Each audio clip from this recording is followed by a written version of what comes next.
The Tub People by Pam Conrad. The tub people stood in a line all day on the edge of the bathtub. There were 7 of them, and they always stood in the same order: the father, the mother, the grandmother, the doctor, the policeman, the child, and the dog. They were made out of wood, and their faces were very plain. They could smile or frown, or cry or laugh. Sometimes they would even wink at each other, but it hardly showed. The father of the tub people liked to play sea captain. He would take the mother, the grandmother, and the child for a ride on the floating soap. The others stood on the edge of the tub and waved. Once in a while, the child of the tub people would fall off the soap into the warm bath. "Help! Help!" and the captain would rescue him. "We're coming! We're coming!" The policeman and the doctor liked to have water races bobbing from one end of the tub to the other. The child would cheer. The grandmother would say, "Hush, you're very noisy." When bath time was over, the tub people always lined up along the edge of the bathtub: the father, the mother, the grandmother, the doctor, the policeman, the child, and the dog. But one evening, the bath water began to rush down the drain before they were lined up, pulling all of the tub people this way and that. The soap danced over the drain, turning and turning at the top of a whirlpool.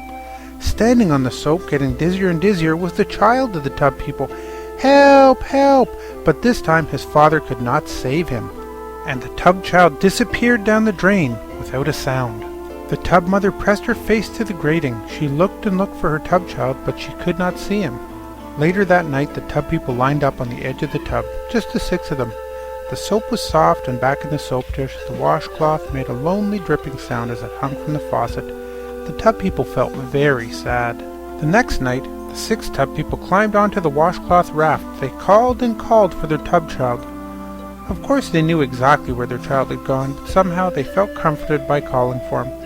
"Honey, where are you? Come home now. Please come back." But he did not answer. Every evening the tub people continued to float in the bath water, but in time they stopped calling, and they never winked at each other anymore. Then an unusual thing happened. The bath water began going down the drain slower and slower. Big people came and peered into the tub. "What's the matter with the tub drain?" they asked. They filled the room with deep voices and blocked the light. "What's the matter with the tub drain?" The tub people stood woodenly in their line.